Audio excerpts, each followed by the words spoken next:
Kita masuk kepada manajemen data.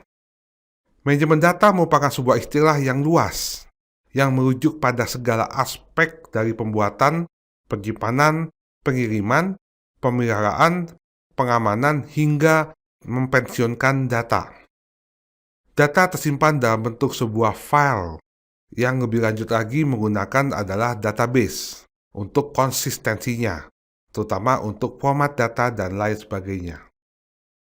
Data dalam database sebenarnya juga disimpan dalam sebuah atau beberapa file.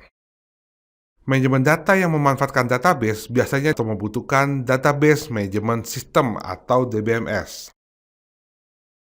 Manajemen data adalah bagian dari manajemen sumber daya informasi yang mencakup semua kegiatan yang memastikan bahwa data tersebut akurat, up-to-date, aman, dan juga tersedia bagi pemakainya atau bagi penggunanya. Nah, kegiatan manajemen data mencakup yang pertama, pengumpulan data. Data yang diperlukan dikumpulkan dan dicatat dalam sebuah formulir yang disebut sebagai dokumen, berfungsi sebagai input bagi sebuah sistem. Kemudian, integritas dan pengujian.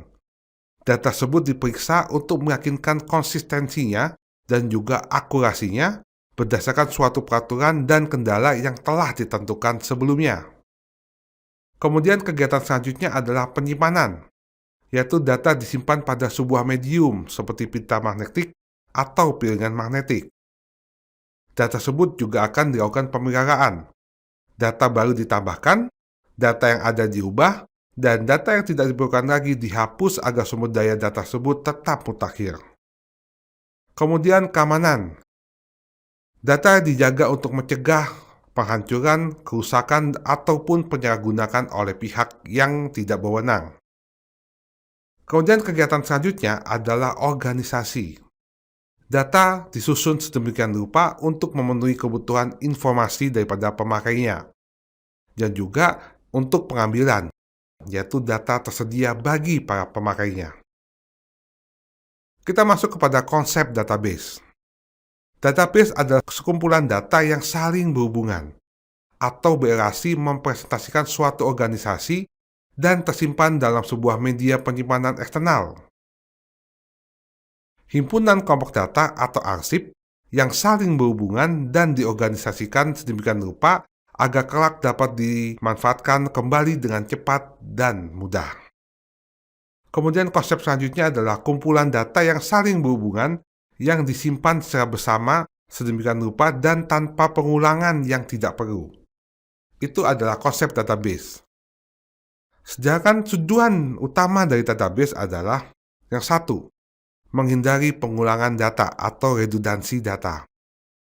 Yang kedua, mencapai independensi data atau kemampuan untuk membuat perubahan dalam bentuk struktur data tanpa membuat perubahan pada program yang memproses data. Bagaimana menciptakan database? Ada 3 langkah kita menciptakan sebuah database. Yang pertama, menentukan kebutuhan data. Di sini kita harus mampu mengidentifikasi masalah, mampu memecahkan masalah, dan juga melakukan proses untuk menetapkan data yang dibutuhkan. Yang kedua, menjelaskan data. Dijelaskan dalam bentuk sebuah kamus data. Kamus data adalah suatu ensiklopedia dari informasi mengenai tiap-tiap elemen data. Sistem kamus data dapat berupa kertas dan juga file komputer. Yang ketiga adalah memasukkan data. Setelah skema dan subskema diciptakan, data dapat dimasukkan ke dalam database. Sumber data terbagi menjadi beberapa sumber. Yang pertama adalah sumber data internal. Di sini adalah data yang ada dalam sebuah organisasi. Data tersebut dapat dikendalikan oleh organisasi tersebut. Data ini dapat berupa pegawai yang ada di dalam tersebut, produk-produk dari organisasi tersebut, ataupun layanan beserta prosesnya. Contohnya adalah data tentang pegawai, data tentang peralatan dan mesin, dan juga data penjualan. Ada juga data eksternal. Data eksternal adalah data yang tidak dapat dikendalikan oleh organisasi. Ini adanya di lingkungan eksternal dari sebuah organisasi dan juga berasal dari luar sistem dari organisasi tersebut. Contohnya adalah peraturan perundang-undangan, harga pasar, keadaan pesaing, fluktuasi mata uang, dan sebagainya. Itu adalah data yang tidak dapat kita kendalikan. Ada juga data private atau data personal. Di sini, data mengenai kepakaran atau naluri dari sebuah pengguna terhadap masalah yang akan diselesaikan.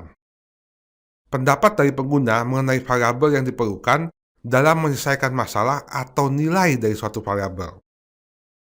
Sifatnya adalah subjektif. Nah, ini ada beberapa pemasaran data yang sering terjadi ketika kita ingin membangun sebuah database atau manajemen data, yaitu datanya tidak benar. Tidak benar ini diakibatkan adalah entry tidak akurat, kemudian data dikumpulkan dengan kurang tepat. Kemudian data tidak tepat waktu, data tidak terukur dan tidak terindeks, dan yang terakhir adalah data yang diperlukan malah tidak ada. Ini biasanya terjadi ketika ada permasalahan identifikasi datanya tidak tercapai dengan baik.